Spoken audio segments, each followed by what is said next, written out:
AITA for destroying my son's life, for believing a lie my stepdaughter told me? Mr. Morales, I need you to understand the gravity of what has been happening here. Principal Grant crossed her hands on the desk, her expression unmoving.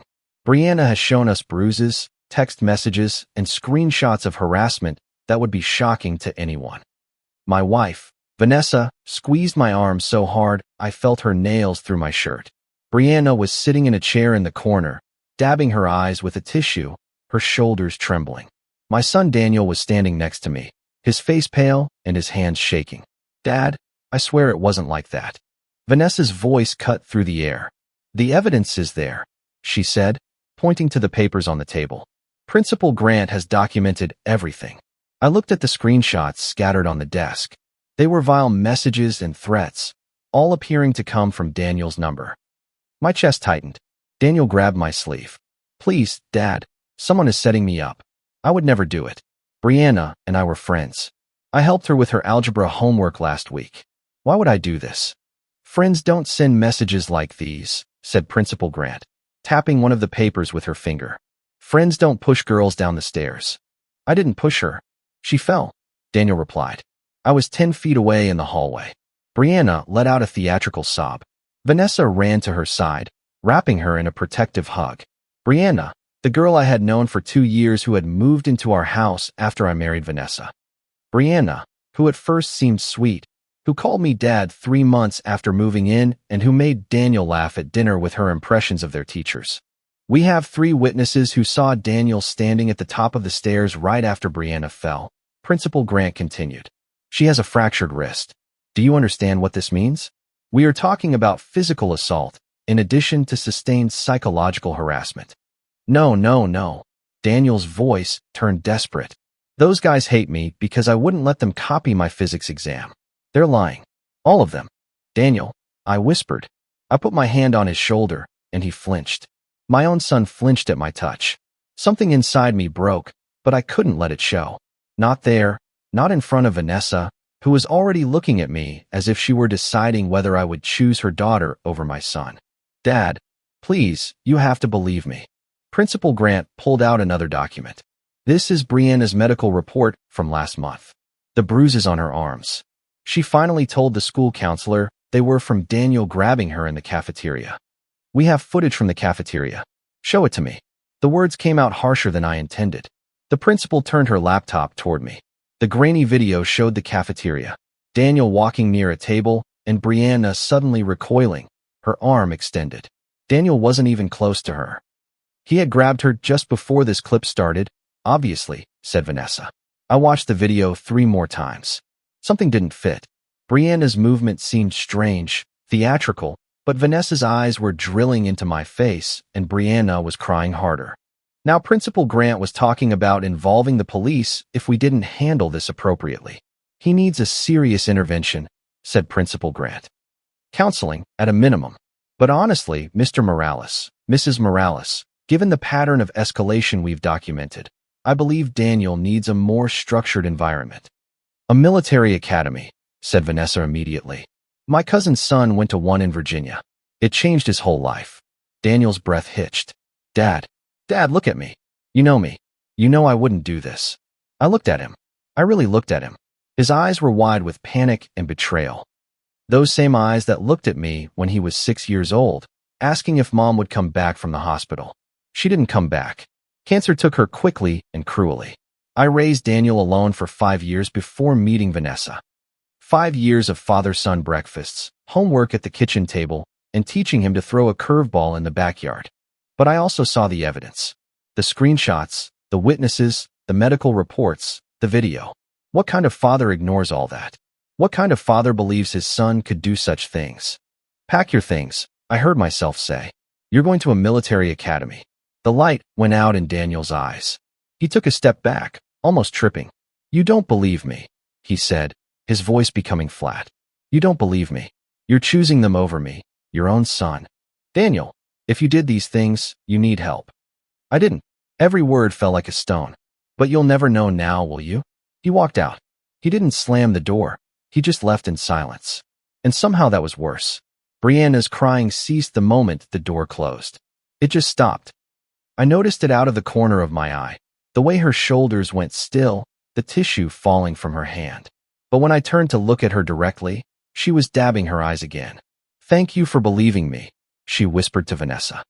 I told myself I had imagined the smile at the edge of her lips. The military academy in Virginia was called Crestwood Preparatory. Strict discipline, a structured environment, counseling included. It cost a fortune, draining half my savings account. Daniel refused to speak to me during the drive there.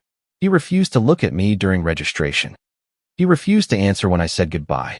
"Give him time," said Vanessa on the drive back. "He'll realize you did it for his own good." Brianna sat in the back seat with headphones on, scrolling through her phone, smiling at something on the screen. Weeks passed. Daniel wouldn't take my calls. The academy coordinator assured me this was normal for the adjustment period. He was attending classes, following rules, seeing the counselor. "Some boys need to hit rock bottom before they can rebuild themselves," said the coordinator. I stayed up at night, replaying that scene in the principal's office, Daniel's face, his voice, the absolute conviction in his denial. But then I remembered the evidence, the text from his phone, the witnesses, the medical reports. How could all of that be false? "Are you brooding again?" said Vanessa one night, turning in bed. "Daniel is getting the help he needs. Brianna is blooming now that he's gone. She had made the honor roll." "I told you," she commented to me. "That's great," I replied. "You don't sound like you think it's great." "I'm happy for her. I just miss my son." "Your son hurt my daughter." Her voice turned cold. "I know it's hard to accept, but you saw the proof. Sometimes we don't really know our own children." Maybe she was right. Daniel and I had been close, but the teenage years change boys. Hormones, peer pressure, stress. Maybe I had missed the warning signs. Maybe I had been a terrible father, blind to my own son's dark side. Or maybe I was a terrible father for doubting him. 6 months into Daniel's time at Crestwood, Brianna asked if her best friend, Jasmine Cole, could spend more time at our house. "She's having trouble at home," Brianna explained during dinner. "Her parents fight constantly. She needs a safe space." "Of course," said Vanessa immediately. "Any friend of Brianna's is welcome here." Jasmine started showing up 3-4 times a week. She was a quiet girl, with dark circles under her eyes and a nervous energy. She barely made eye contact with me. She always seemed to be watching Brianna, studying her like one studies something dangerous. One afternoon, I came home early from work and heard crying coming from Brianna's room. I knocked on the door. "Everything okay?" "Yes," answered Brianna, her voice cheerful and bright. But I had heard 2 people crying. I was sure of it. "Jasmine, are you okay?" Silence. Then Brianna opened the door, smiling. "Jasmine had to go home. It's just me." I looked past her. Jasmine was sitting on the bed, her face stained and red, her mascara running. She looked me in the eyes for just a second, and I saw something that made my stomach drop. Fear. Raw, animal fear. "Mr. Morales," said Brianna. "Did you need something?" "No, I didn't." She closed the door softly, carefully, as if she were sealing a tomb. I stood in the hallway with my pulse racing. What had I just seen? But then Vanessa came home. Dinner needed cooking, and a work email needed answering, and the moment slipped away like water through my fingers. Daniel had been away for a year when his letters stopped. He had been writing once a month, short, cold letters that never mentioned the accusations. They never asked about life at home, just updates on classes and drills and the weather. I wrote back every week, long, rambling letters trying to explain, to apologize, to connect. He never acknowledged them, but at least he had been writing. Then, nothing. 2 months of silence. I called Crestwood. "Daniel is doing exceptionally well," said the coordinator. "He's top of his class academically. He has leadership roles in various activities. The counselor says he's made notable progress. Can I speak to him? He has requested no family contact for the moment. The counselor supports this boundary as part of his healing process." Healing from what? From me sending him away for something he maybe didn't do? A pause. "Mr. Morales, the evidence was quite conclusive. Daniel is working on accepting responsibility for his actions. Contact from you could derail that progress." I hung up feeling as if I had swallowed glass. Vanessa found me looking at Daniel's last letter that night. "You need to let him go," she said. "He's becoming a better person. Don't interfere with that." "And if we were wrong?" "We weren't," she replied firmly. "I know it's painful, but you did the right thing." Brianna is finally happy. Look at her. Brianna was truly blooming. Honor roll every semester. Lead in the school play, student council member. She had become beautiful, confident, poised, popular. Everything a teenager should be. So why did I feel sick every time I looked at her? Daniel turned 17 at Crestwood. I sent him a birthday card and a check. Both came back unopened, stamped, returned to sender, in handwriting that wasn't Daniel's. I sat in my car in the office parking lot that day and cried for the first time since my wife died. Not quiet tears, but sobs that left me gasping. My son hated me, and maybe he was right. I had chosen a stepdaughter's word over his. I had sent him away. I had done everything wrong, and I didn't know how to fix it. My phone vibrated. A text from Vanessa. Brianna's recital tonight at 7. Don't forget. I drove home, showered, put on a dress shirt, smiled at Brianna when she twirled in her recital dress. I drove to the school auditorium. I sat in the dark and watched her dance beautifully. I clapped with everyone else. I died a little more inside. Then came the day that changed everything. It was almost evening, an ordinary night when my phone vibrated. A message from an unknown number. I shouldn't have opened it. I knew it. But something compelled me to. It was a text message. Mr. Morales, you need to see this. I can't stay quiet anymore. I'm so sorry. Jasmine. Under the text, an attached file. Without thinking, I got out of bed. Vanessa slept peacefully beside me. I went to the bathroom, locked the door, and with trembling hands, pressed play. The video started dark, just voices. Brianna's voice and another girl's. Jasmine's. I don't want to do this anymore, said Jasmine, sounding terrified. You have no choice, replied Brianna with a coldness I had never heard before. You're in this with me. You sent those texts from Daniel's phone. You gave the statement to the principal. But you convinced Corey and Logan to lie about seeing Daniel at the top of the stairs. He didn't do anything. Daniel was always kind to me. He didn't deserve what happened to him, said Jasmine. I don't care what he deserves, replied Brianna coldly. He was in my way. In your way? Brianna, you got him sent away. His dad doesn't even talk to him anymore. Good. My mom finally gives me the attention I deserve. No stepbrother competing for her. No divided loyalty. Just us. As it should be. This is sick. I'm going to tell everyone, Jasmine said. Brianna let out a sharp, cruel laugh. Tell who? The evidence was perfect. The bruises were real. I made them myself. It was painful to do, but it was convincing. The texts came from his phone. The witnesses are on record. Daniel is at a military academy confessing everything in counseling sessions. No one will believe you. He isn't confessing. He still says he didn't do it, said Jasmine. For now, people break eventually. The counselor told my mom that Daniel is starting to show signs of accepting responsibility. That's therapist jargon for he's breaking. Give him another year, and he'll believe he did it too. Emotional manipulation isn't just for relationships. My hands were shaking so much I almost dropped the phone. The video continued.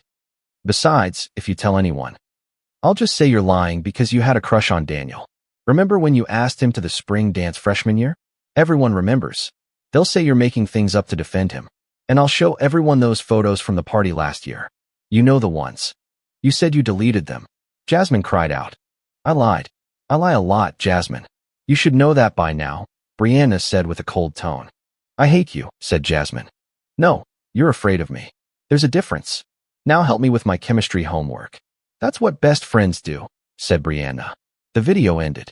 I sat on the bathroom floor, phone clutched in my hand, gasping for air. The tile was cold against my back. The ceiling was spinning. Everything I had done to Daniel, everything I had believed, was built on lies, crafted by a teenager who had played everyone with chilling precision. I destroyed my relationship with my son for this. I pressed play again. I listened to it all 2 more times, making sure I hadn't imagined it, making sure it was real. It was. I opened the bathroom door. Vanessa was sitting up in bed, looking at her phone, her face pale as bone in the lamplight. Jasmine sent you the video too, I said. Vanessa's phone slipped from her fingers. This can't be real. Brianna wouldn't. Listen to it. No. There has to be an explanation. Maybe it's taken out of context. Maybe they were joking. Teenage girls joke about things. Listen to the video. Vanessa picked up her phone with trembling hands. I heard Brianna's voice, tiny and distant from across the room. I watched Vanessa's face crumble. I watched her realize that her daughter had methodically destroyed an innocent boy's life and felt nothing about it. Oh my God. Vanessa pressed her hand to her mouth. Oh my God, what did we do? We believed her. We believed everything. My voice sounded hollow. I sent my son away. He begged me to believe him, and I chose her instead. We had evidence. The texts, the witnesses. She faked the texts, coerced the witnesses. She bruised herself. Did you hear her? She planned everything. Vanessa started to cry. Not pretty tears, but ugly, choked sobs. Why would she do it? Why would Brianna do something so cruel? Because Daniel was in her way. She wanted you all to herself. No divided attention. No stepbrother. I felt strangely calm, the shock numbing me. She's very good at this. Too good. That video sounds like the work of someone who has been manipulating people her whole life. What do we do? Call Daniel? Call Crestwood. Bring him home. Confess everything. Crawl on our hands and knees and beg for his forgiveness, even though we don't deserve it. And Brianna? I looked toward her closed bedroom door at the end of the hall.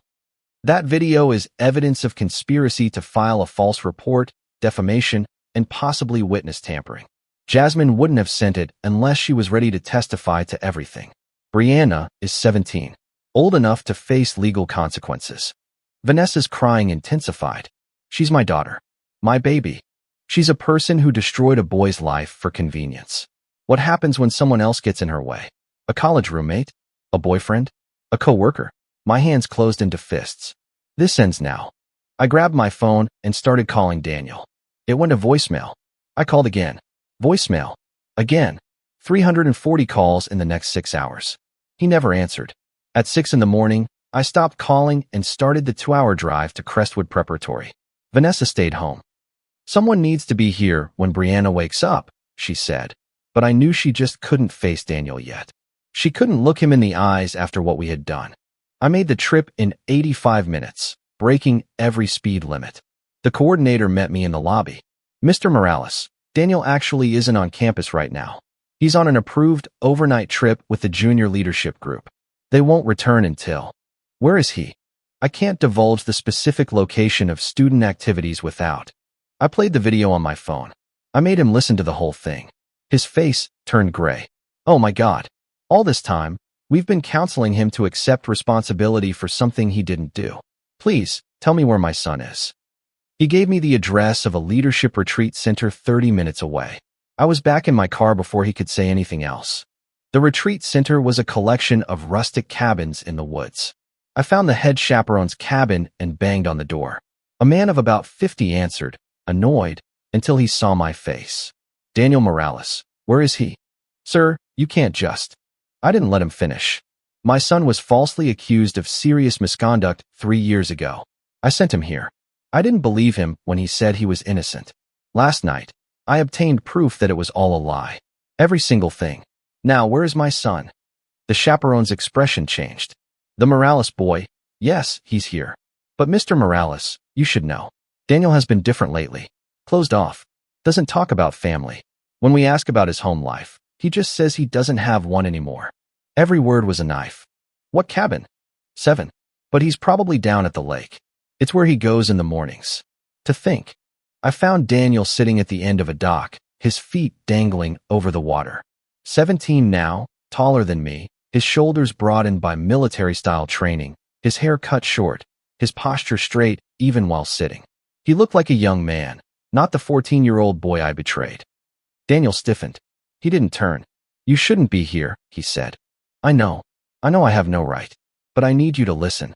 3 years too late for that, Dad. Daniel, please. He still didn't turn around.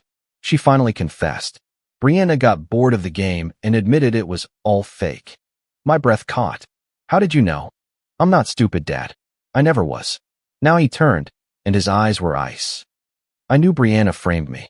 The evidence was too perfect, too convenient. The witnesses who hated me all suddenly remembering the same story. The text that supposedly came from my phone when I never sent anything like that in my life. The bruises that appeared right before a major accusation. He stood up, and I saw how much taller he had become. But you know what the worst part was? It wasn't being sent away, not even the false accusations. It was watching you choose to believe her over me. Your own son. The boy you raised alone for 5 years after mom died. I wasn't even surprised you did it.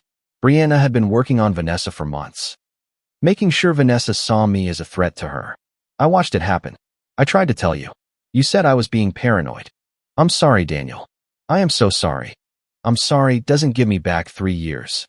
I'm sorry doesn't undo the counseling sessions where therapists tried to make me accept responsibility for things I didn't do.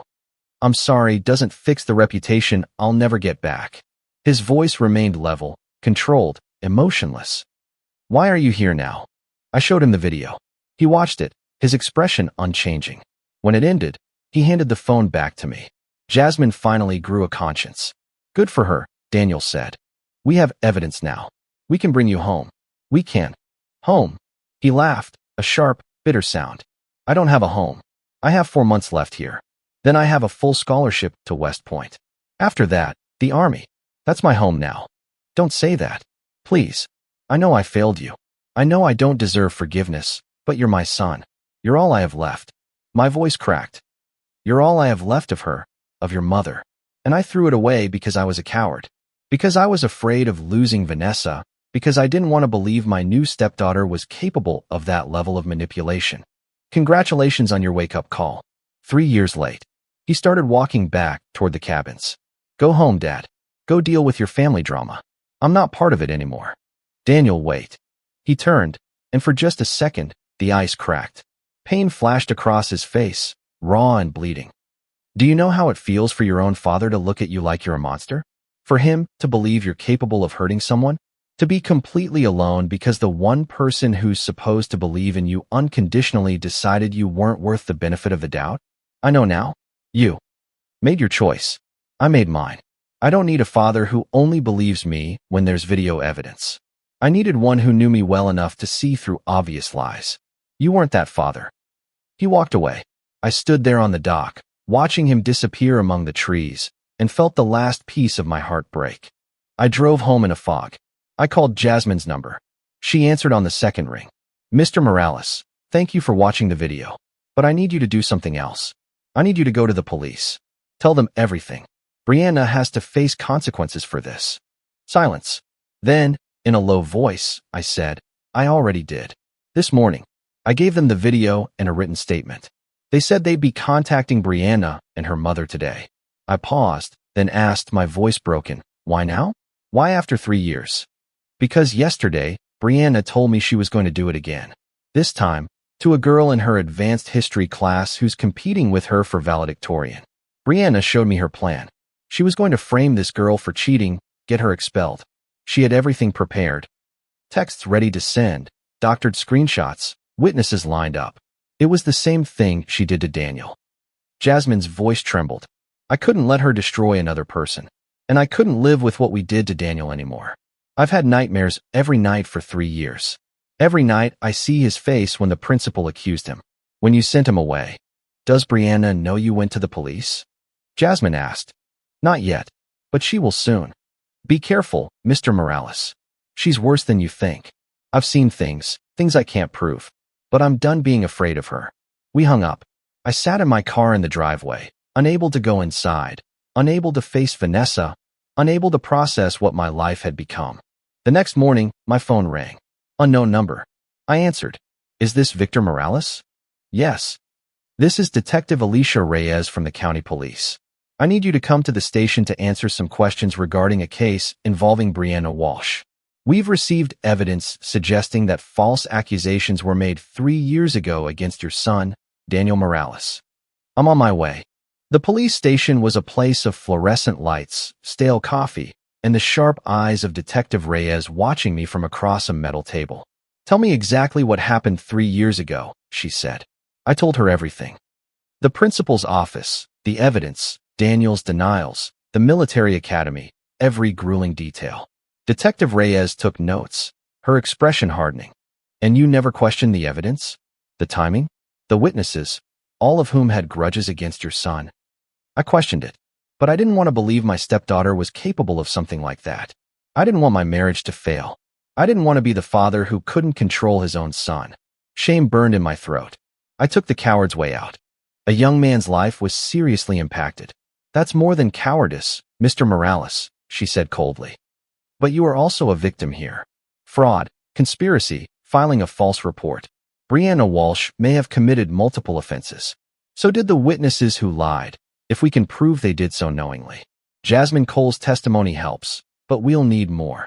What happens now? We investigate. We'll interview Brianna, the witnesses, the school staff. We'll review the original evidence with fresh eyes. If we can build a case, Brianna will be charged.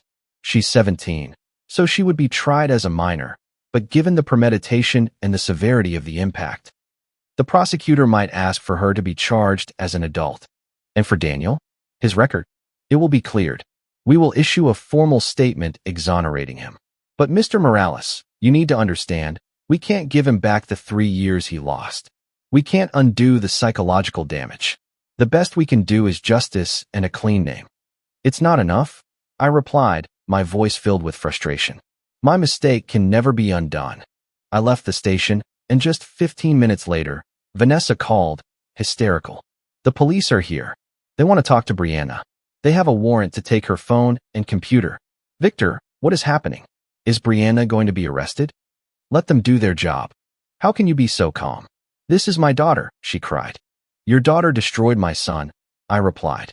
I'm done protecting her. I'm done choosing her over Daniel. 3 years too late. I'm done. I hung up on her. I drove to a coffee shop and sat there for hours, watching traffic pass, thinking about nothing and everything. My phone vibrated constantly. Vanessa calling, texting, begging me to come home, to help defend Brianna. I turned the phone off. At 6 in the evening, Detective Reyes called me on my work phone. Victor, Brianna Walsh has lawyered up and refused to answer questions. But we got her phone before she could wipe it. The evidence is extensive. She was planning another false accusation, just like Jasmine said. Detailed notes, doctored screenshots, texts to potential witnesses offering them money for their statements. She was going to do it again, without hesitation. This girl is a predator, Victor.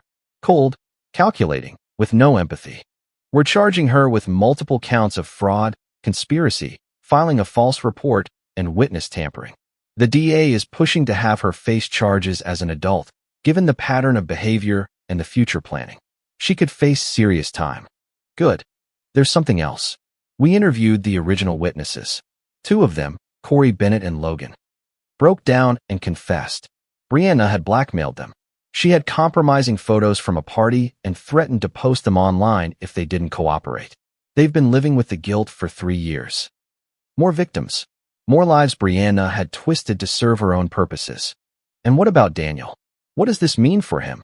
We're issuing a formal exoneration today. Crestwood, his school, has been notified. The school district is reviewing the original case and will issue their own statement to clear his name. But Victor Daniel's lawyer called me.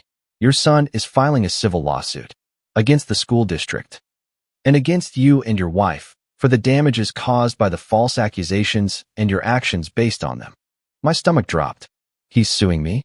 For emotional distress, loss of a normal childhood, educational disruption. The lawyer says Daniel has been in therapy at Crestwood, dealing with trust issues, depression, and post-traumatic stress related to the betrayal. They have documentation of everything. I deserve it, I said. Yes, Detective Reyes said quietly. You probably do. The news broke 2 days later. Local media picked up the story. Teen falsely accuses stepbrother, ruins his life. Planned to do it again with rival student. Brianna's photo was everywhere. Speculation ran wild. Theories about her state of mind, comments about manipulation, opinion pieces on believing accusers versus due process. Our lives became a circus. Vanessa moved into the guest room. We spoke only when necessary, in short, bitter sentences. She blamed me for turning Brianna in. I blamed her for raising a monster. We were both right. We were both broken. Brianna was released on bail. She came home silent and cold. She refused to acknowledge me. She spent all her time in her room or with her lawyer. Vanessa orbited around her like a morning satellite, making excuses, insisting there must be an explanation. She's your daughter, I said one night. You raised her alone for 12 years before I came along. What did I miss? What created this? Vanessa's face crumpled. I don't know. I taught her to be strong, to defend herself, to not let anyone push her around. This isn't strength, Vanessa. This is cruelty. I don't know where I went wrong, she whispered. Maybe she had always been this way. Maybe some people are born without the wiring for empathy. Or maybe I had inadvertently taught Brianna that the world is a competition where you eliminate threats by any means necessary. Either way, the result was the same. Daniel still didn't return my calls. His lawyer sent me the lawsuit papers. Reading them was like swallowing glass. Every documented instance of emotional damage, every therapy session note, every moment of suffering laid bare in legal language. I called the lawyer. Tell Daniel I'll settle for whatever he wants. Money, a public apology, whatever he needs. I won't fight this. Mr. Morales, with all due respect, your son doesn't want your money. He wants acknowledgement. He wants you to face consequences, the same way he had to face consequences for something he didn't do. Then I'll face them. Please, tell him. I'll pass on the message. But Daniel never called, never wrote. He existed in my life only as a lawsuit and a hole in my heart. Brianna's trial was set for 6 months later. The prosecutor was pushing hard, charging her as an adult, asking for prison time, making an example of what happens when someone weaponizes accusations for personal gain. Brianna's lawyer argued diminished capacity, adolescent brain development, peer pressure. The media ate it up. I saw my stepdaughter in court during the preliminary hearings, and I saw a stranger. No remorse, no shame. Just cold calculation, figuring out what performance would play best with the judge. Vanessa sat next to her every day, holding her hand, whispering encouragement. I sat in the back, alone, wondering how I got here. The turning point came during a hearing on the admissibility of evidence. The prosecutor played Jasmine's video in open court. Brianna's voice filled the room, casual, cruel, admitting everything with bored amusement. Something changed in Vanessa's face. After the hearing, she cornered Brianna in a private room. I wasn't there, but Vanessa told me later what happened. It's true. Everything. You really framed Daniel. On purpose. Brianna looked at her mother and shrugged. He was in my way. You were spending too much time worrying about him and about your relationship with Victor. I needed you to focus on me. So you destroyed a boy's life? Sent him away from his father, caused him years of pain? Just because you wanted to be the center of attention. It worked, didn't it? We were happy, Mom. That isn't happiness. That is sickness. That is evil. Don't be dramatic, Mom. People manipulate each other all the time. I'm just better at it than most, Brianna said coldly. Vanessa slapped her. The first time she had ever hit her daughter. Brianna's head snapped to the side. Then she slowly turned back and smiled. There you are. Took you long enough. Vanessa came home that night and packed Brianna's things. She's staying with my sister until the trial, she said, her voice hollow. I can't look at her anymore. I don't know who she is. She sat on the sofa, staring at nothing. I defended her. I chose her over Daniel. Over your son, who was innocent. I'm just as guilty as you. What do we do now? We live with it, I said seriously. We carry this weight forever and pray that Daniel finds a way to forgive us, even if we don't deserve it. The trial happened in April, 3 years and 6 months after Daniel was sent to military school. Brianna was convicted on all counts: conspiracy, filing a false report, witness tampering, and fraud. The judge sentenced her to 3 years in a juvenile correctional facility, followed by probation, mandatory therapy, and community service. This was a calculated and cruel campaign to destroy the reputation and life of an innocent person, the judge said. You have shown no remorse, no empathy, and no understanding of the damage you caused. You need serious intervention before you are released back into society. Brianna showed no reaction. She stood there, calm and cold, as they led her away. I felt nothing watching her go. No satisfaction, no vindication, just exhaustion. Daniel's exoneration was official. The school district issued a formal apology. Crestwood issued a statement clearing his record and praising his resilience. Local media published follow-up stories about the innocent boy who was wronged and how he thrived despite it all. Daniel still didn't speak to me. His lawsuit continued. My lawyer advised me to fight it, to claim I acted in good faith based on the evidence. I fired that lawyer and hired one who would only negotiate a fair settlement. We ended up in mediation 6 months after Brianna's conviction. Daniel sat across the table from me for the first time in almost 4 years. He looked like a stranger. Military bearing, cold eyes, his jaw set like granite. Nothing remained of the boy who once asked me to teach him how to play guitar. "Daniel," I began, but he held up a hand. "My lawyer will handle this. I'm only here because the mediator required it." The settlement was painful. A formal, public apology. Payment for all past and future therapy costs. Compensation for emotional distress. A trust fund set aside for any needs he might have upon leaving military service. I agreed to everything without negotiation. At the end, the mediator asked if we wanted time to talk privately. Daniel stood up immediately. "No, we're done here." "Daniel, please. 5 minutes. That's all I ask." He looked at his lawyer, who nodded. 5 minutes. Everyone else left. Daniel and I sat across the table in a grueling silence. "I failed you," I said finally. "There's no excuse. There's no justification. I chose wrong. I believed the wrong person. I sent you away when you needed me most. I destroyed our relationship because I was weak and scared and stupid." "Okay," Daniel said. "Just okay? What do you want me to say, Dad? That I forgive you? That we can go back to how things were?" He shook his head. "That's not going to happen. You proved to me that your love is conditional. That the evidence of strangers means more than the word of your own son. I can't forget that. I know I don't deserve forgiveness. But Daniel, you graduate from Crestwood next month. Then West Point. Then the Army. What if something happens to you, and we never what if you're deployed somewhere, and then you'll live with your regret, like I've lived with your betrayal." His voice was level, emotionless. "I'm not doing this for you.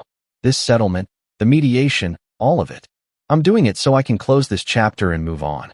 You're part of the past I'm leaving behind." Every word was a nail in a coffin. "Can I at least come to your graduation?" "No, Dad. You can't. You lost that right when you sent me away." He stood up. "We're done. Don't call me. Don't write me. Don't show up at West Point. I have a new life now. You're not in it." He walked out. I stayed in that mediation room for 20 more minutes, looking at the wall, feeling completely empty. 3 months later, I was outside the Crestwood graduation ceremony. Daniel had been clear. I wasn't welcome, but I drove the 2 hours anyway, unable to stay away, knowing I could only watch from a distance. The graduates paraded in their dress uniforms.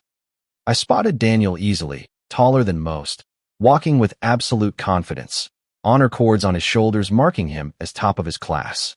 The family section erupted in applause. I stood at the edge of the parking lot, behind a tree, watching through binoculars like a stalker. I saw him smile at something another graduate said.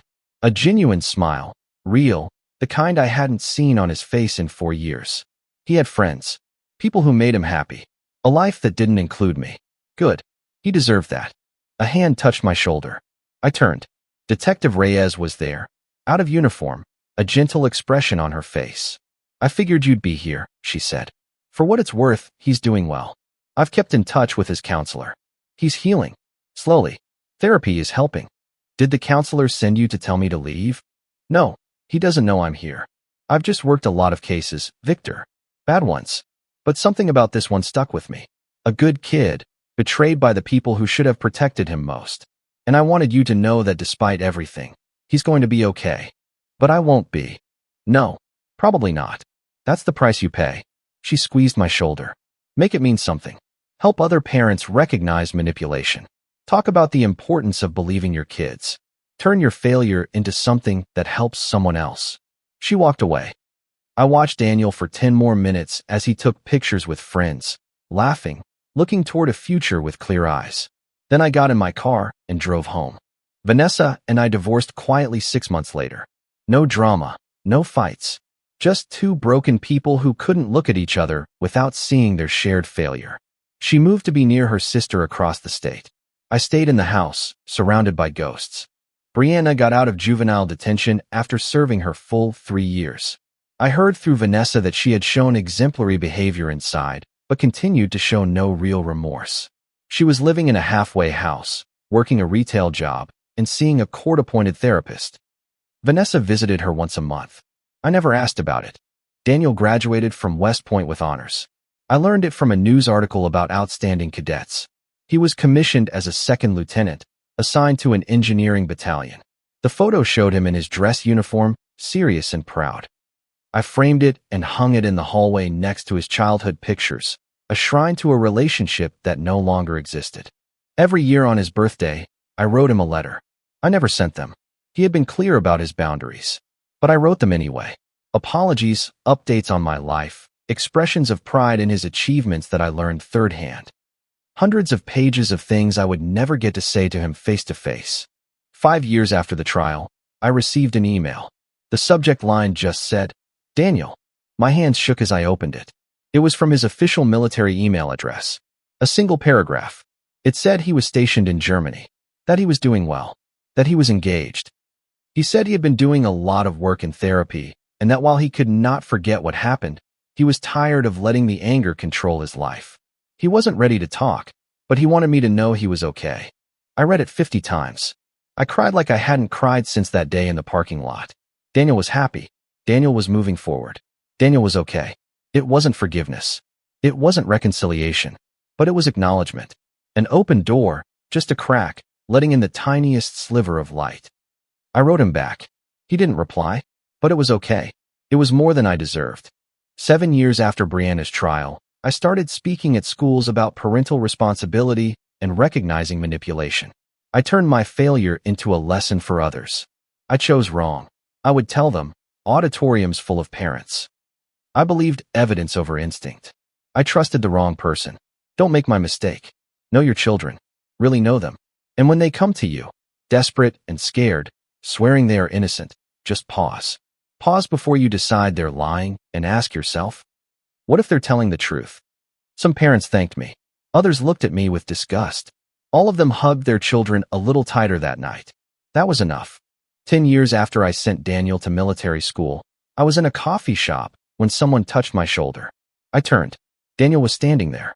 Older, lines around his eyes, a wedding ring on his finger.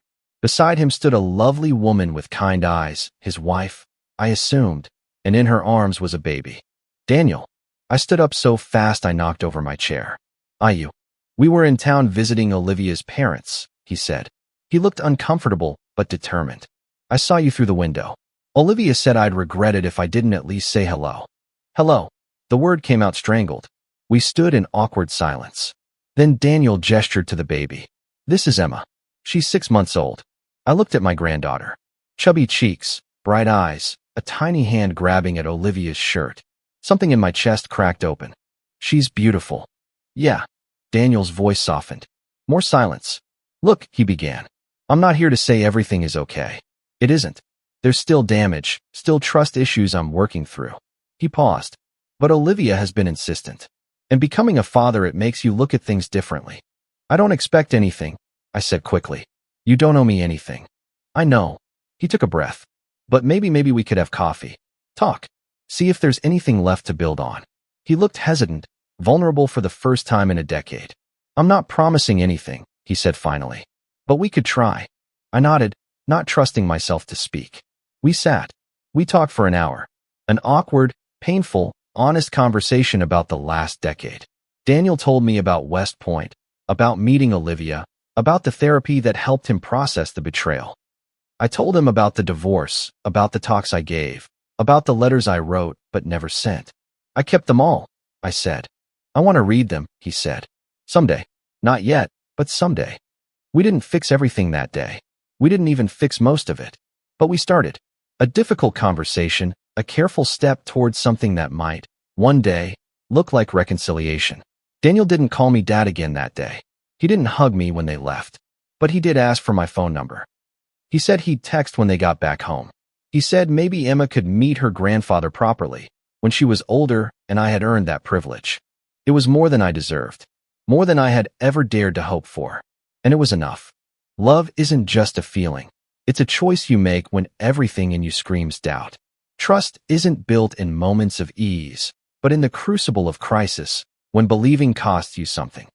Every child needs to know that no matter what evidence piles up against them, no matter how convincing the lies become, there is one person who will always give them the benefit of the doubt. A person who knows their heart well enough to see through the deception. I learned that lesson too late. I paid for it with years of regret and almost lost my son forever. But Daniel's tentative reach across the abyss of our broken relationship taught me something I am still learning. Redemption isn't about erasing your mistakes. It's about carrying their weight honestly, changing because of them, and hoping that someday, the people you hurt will let you try again. Not because you deserve it, but because healing, real healing, sometimes requires that both the wounded and the one who inflicted the wound choose mercy over justice, connection over punishment, and the terrifying vulnerability of hope over the safety of permanent separation. If you're a parent, know your child's heart like you know your own name. And when they need you to believe in them, do it fiercely, even when the world says you're wrong. That faith might be the only thing standing between them and a lifetime of betrayal, wounds that never fully heal. Comment. Thank you for sharing this time with me today. Sometimes, the hardest thing is looking at our own choices and accepting the full weight of them. Setting boundaries isn't about pushing people away. It's about valuing your well-being enough to protect it. Healing doesn't mean forgetting the past or pretending the hurt never happened. It means choosing not to let the past define your future peace. True kindness involves the courage to see the truth, even when it's uncomfortable. You always have the power to decide who gets a place in your life. Choosing peace over conflict isn't weakness. It's a profound act of self-respect. I hope you carry a little more gentleness for yourself and for others today. If you like the stories, don't forget to leave a comment and support the channel by subscribing. See you in the upcoming stories.